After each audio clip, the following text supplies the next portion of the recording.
Hello दोस्तों, कैसे हैं आप सब लोग। आशा है अच्छे होंगे। स्वागत है आप सबका एजुकेशन चैनल पर, जिसमें हम नवनीत हिंदी कक्षा 9वीं की हिंदी को देखने जा रहे हैं। आइए इस वीडियो के माध्यम से एक नए पाठ को शुरू करते हैं। तो वीडियो को देखने के लिए चैनल को सब्सक्राइब कर लीजिए, लाइक कर दीजिए, शेयर कर दीजिए। आइए शुरू करते हैं। आइए देखते हैं पद्य खंड के वात्सल्य भाव को, जानते हैं इस वीडियो के माध्यम से क्या होता है वात्सल्य भाव। शिशु ईश्वर की अनुपम कृति।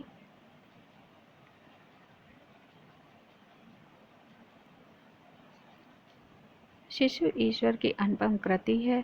शिशु की बाल सुलभ चेष्टाएं निश्चल, स्वच्छंद, चंचल, निष्कपट और मनभावन है। कृष्ण के मनोमुग्धकारी बाल छवि से कवि इतने अधिक आकर्षित हुए हैं कि उनकी लेखनी बाल सौंदर्य चित्रित करने के लिए विवश हो गई है। महाकवि सूरदास ने भक्ति काल में वात्सल्य रस को सर्वोच्च शिखर तक पहुंचाया है। उसी रसधारा को रसखान ने अपनी रचनाओं में आगे बढ़ाया है। कवि व रसखान बाल कृष्ण की छवि देख इतने मुग्ध और भाव विभोर हो गए हैं कि वे कृष्ण के रंग में रंग गए।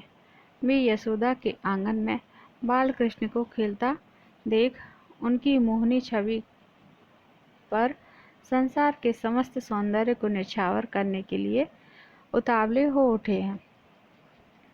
इसी प्रकार आधुनिक काल की कवयित्री सुभद्रा कुमारी चौहान ने वात्सल्य भाव को अपने काव्य में बड़ी सहजता के रंग में संजोया है।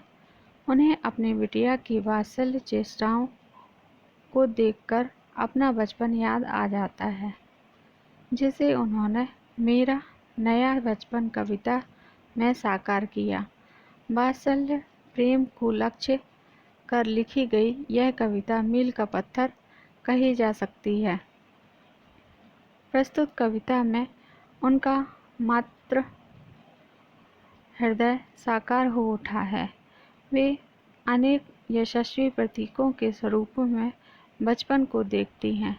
इस प्रकार उन्होंने माँ और शिशु के मध्य रागात्मक संबंधों का नैसर्गिक चित्रण किया है। आइए अब हम कवि रसखान जी के जीवन परिचय के बारे में जानते हैं। रसखान का नाम सैयद इब्राहिम था। इनका जन्म विक्रम संवत 1615 में दिल्ली में हुआ था। रसखान श्री कृष्ण के अनन्य भक्त थे।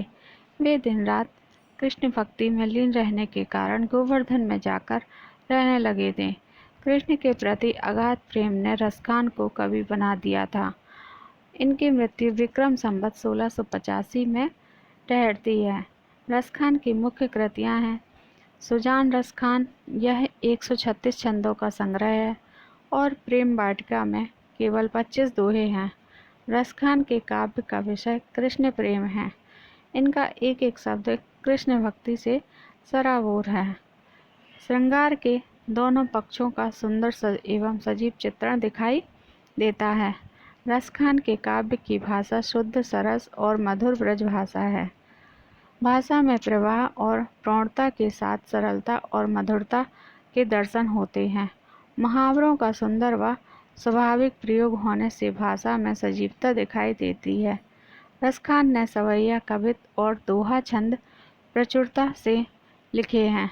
भक्तिकाल के कृष्ण भक्त कवियों में रसखान का महत्वपूर्ण स्थान है। श्री कृष्ण की भक्ति में अनुरक्त होकर उन्होंने अपनी कविताएं लिखी हैं।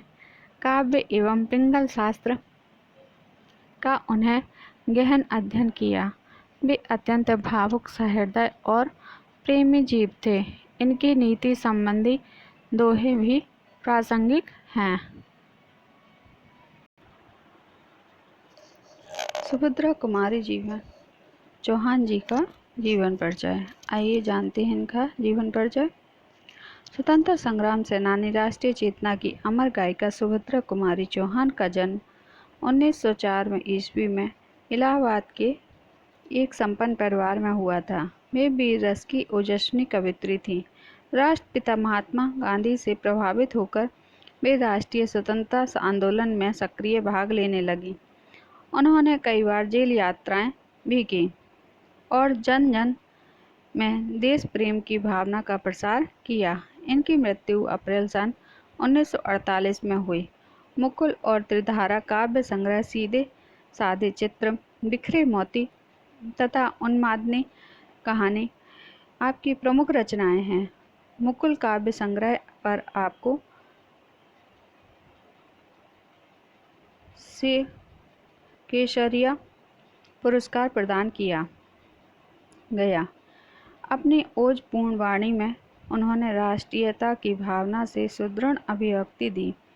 भारतीयों में नव चेतना, त्याग, बलिदान की बलवती इच्छा जगाने में सुभद्रा कुमारी चौहान की वाणी और उनके काव्य की महती भूमिका है। उनकी भाषा में सादगी, सरलता और स्वाभाविकता के दर्शन होते हैं। पारिवारिक जीवन की छटा खींचने में वे सिद्धहस्त हैं। मैं बचपन से बुला रही थी जैसी पंक्तियों में वात्सल्य की पूर्ण मधुर व्यंजना है। देश प्रेम की भावना को काव्यात्मक स्वर प्रदान करने वाली कवयित्री के रूप में वे विख्यात हैं। अलंकारों, प्रतीकों के मोह में न पड़कर अपनी अनुभूति को सहजता से व्यक्त करने वाली सुभद्रा कुमारी चौहान का हिंदी साहित्य आकाश में विशेष स्थान है।